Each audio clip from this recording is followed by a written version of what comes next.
Мамлекеттик ишканалардын катарында жарандардын кайрылуусу көп болгон салык кызматы текшерүүгө алынды. Анда тийиштүү дезинфекциялоочу каражаттар коюлуп, жарандарды кабыл алуу санитардык эрежеге жооп берет. Жумушун тастыктаган уруксат кагазын алган ишкерлер көп болгондуктан 1 метр аралыкты сактоо үчүн атайын кезек күтүү уюштурулган. Жумушка тартылган кызматкерлер экспресс тесттен дагы өткөрүлгөн. Булардан өзүңүз сураш керек. Бизди келип карап бергилечи. Эмне кылайын, бош тура эмеспи, иштеп атабызбы? Силер айткан талапты аткарайлы деп жетекчилер баардыгыбыз өзүбүз кызыктар болот. Биз эмне деген талап койгонбуз? 2 адам ашпаш керек деп жеңил баштады. Ош шаарында карантинде. Айтсак капыл болсун. Барат ичине жык адам салып алып. Карантинге карабай шаарга себепсиз келген жарандардын саны көбөйдү. Каланын түндүк тарабындагы санитардык карантиндик пост Кара Суу районунан келген жарандарды көзөмөлгө алат. Анда ар бир унаанын ичиндеги жүргүнчүлөрдүн дене табы текшерилип, аныктамасы жөндүү болсо гана өткөрүлөт. Рейд учурунда бир унаада 4 киши жана беткап тагынбаган жарандар кездешти. Кала башчысы Талайбек Сарбашев тартип сакчыларга көзөмөлдү күчөтүүнү тапшырды. Ал эми постто кызмат өтөгөндөрдүн тамак ашына жергиликтүү казынадан каражат бөлүнөрүн белгиледи. Жерде бир элге көрүнөлдө келген жокпуз. Коомчулук билиш керек мына. Биз уруксатты берип атабыз. Анан кайра келип, Ош шаарында кириш кыйын мынандай. Ош шаарын тура туш, Ош, Бишкек шаарларында азыр карантиндик режимде иш алып барып атабыз да. Биз айтып атабыз, бардык койгон нормаларды сактап, этият болуп келгиле. Коркунуч бар дагы деле.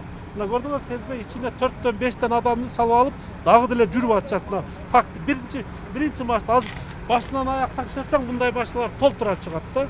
Ошон үчүн элибиз коомчулук тура түшүнүш керек. Ош шаарында строго катуу мындай көзөмөл кылып ишти алып барып атышат. Ошко санитардык норманы сактамайынча кире албайбыз деген түшүнүк болуш керек элде. Бардығына жооп берет. Кудайга шүгүр улум. Ушундай тазалык болуш керек, тартип болуш керек. Монтпесек бардыгыбыз аңалаңдай берсек кыргыз сакайбыз коронавирустан. Туура болуп, тартипти санитарный гигиенаны сактайлы. Каладагы эң ири Кудайберди унаа тетик базарынын 400 содагери жумушун баштаганына 5 күн болду. Базардын жетекчилиги ар бир кызматкердин жоопкерчилигин өз мойнуна алып, медициналык каражаттар менен камсыздаган. Базарга кирген автоунаалар дезинфекциядан өткөрүлөт. Калктын муктаждыгы көп болгондуктан содагерлер кардарларды дарбазадан эле узатууда. Рейдтин жүрүшүндө кийим саткан түйүндөр дагы кездешти. Элдер жакшы немени жакшы сактап атышат. Жанагындай ачылды деп эле баардыгы келбейт. Мындай шаарда жанагындай блокпосттор турбайбы? Ошолор мындай акырындык менен кое берет да, эгер алар жок болгондо көп кириши мүмкүн.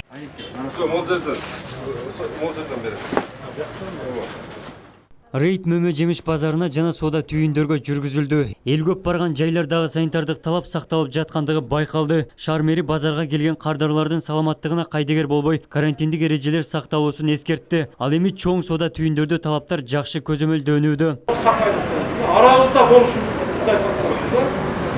Акча берип атып жугузуп коюшун. Акча да бир жерде кармаса келип кармадым, ошондо жууп калышым. Ошон үчүн үйдө бала чакалар Ош шаарына региондордон келген жарандардын агымы күчөгөндүктөн шаар санитардык чараларды күчөттү. Айрым ишин жандаткан мекеме ишканаларга күтүүсүз рейдтер жүргүзүлүп, талаптарга жооп бербегендер жабылды.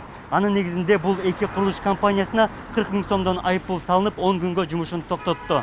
Эмнеге келип атабыз? Контрол ушу оору менен күрөшүп атабыз. Сен мына кылган рабочилерге түзүп берген шартыңды кара. Ушу жерден көрсөңөр эле жетекчиңер менен миллиондогон акчалар пайда. Башка жалка бар. Ана көчөнү карачы басмына жүр десең көрсөтөм. Шаар мэри курулуш жүрүп жаткан жеке менчик объектилерди да текшерди. Анда бир катар эреже бузуу фактылары аныкталды. Жумушчулар бет капсыз, санитардык талаптар аткарылбай жаткандыгы ачык көрүнүп турду. Эки курулуш компаниясына 40 000 сомдун тегерегиндеги айыппул салынып, ишти 10 күнгө токтотуу чечими кабыл алынды. Курулуш компаниялары Борбордук көчөнү дагы булгап, курулуш коопсуздугу каралган эмес. Бул кадам бардык мекемеге жана курулуш компанияга сабак болоорун шаар мэри эскертти. Канча жолу эскертип атабыз, Алтынбек чакыры эмени, Жасымов чакырып, өкмөттөн штраф салып, жаптыргыла полный айдап чыктылар. Полный айдап бир адамга чакырып. Бардыңарга мына силер менен бардык курулуштарга сабак болсун. 10 күн иштебейсиңер. Сиңерме мына карачы, ошол жерде 2 тонна цемент жалкаган мына жерде. 2 компания келсе, туруп мына жерде бир мойка коюп койсоңор. Санитардык нормаларды сактабай, бет каптарды тагынбай, болсо дагы бет каптарды талапка жооп бербейт, баягы убактылуу 1 саат 2 сааттык убакыт тага турган бет каптарды алып, ал дагы мындай санитардык нормага жооп бербей атат да. Ошон үчүн мына азыр эки курулуш компаниянын биз айтып атабыз, ушул кире бериштерине атайын антисептиктерди коюп, баягы мойкаларды коюп, уюштуруп, мына шаардын дагы тазалыгын, шаардын тазалыгы дагы эл үчүн да ошондой нормалар сактагыла деген талаптарды койдук. Мына күбө болуп атасыңар, эч кандай мына нормага туура келбейт. Машиналар, грузовой машиналар чыкканда мындай жолду булгап, элибизге мындай ыңгайсыз шарттар түзүп коюп атышат. Калаада ишкерлердин эпидемиологиялык талаптарын көзөмөлдөө үчүн түзүлгөн 12 мобилдүү топ күтүүсүз рейдтерди уюштурууда. Бүгүнкү күнгө чейин Ош облусунда жана шаарда жеке ишканалар тарабынан 85 эреже бузуулар катталган. Жалпысынан 163 000 айыппул салынган. Ишин жанданткан мекемелер орунду алдын алуу жана санитардык эпидемиологиялык көзөмөлдөө борборуна кайрылса, анализин алат. Мындан тышкары үй бүлөлүк дарыгерлер борборунда экспресс тесттер таратылган. Бизде ПЦР'де анализдерибиз бардыгы бекер. Бизге өкмөт тарабынан камсыз кылып турат. Азыркы убакта кечээ дагы келди, жаңы 20 000 штук трансферда, 20 000 штук тампондор, 20 000 штук экспресс тесттер келген да. Биз ошонун бардыгын бөлүп беребиз дагы үй бүлөлүк дарыгерлерге. Кайсы жерден оору чыккан болсо, ошол жерге бизге экстренный сообщение келери менен барып туруп, дезинфекция кылып туруп, анан биздин врачтар кирип туруп исследовать этип чыгышат. Өзгөчө кырдаал учурунда шаарда карантиндик эрежелерди так сактоону жергиликтүү бийлик катуу көзөмөлгө алууда. Абдумалик Базарбаев, Элемон Акбаев, Ош ТВ жаңылыктар.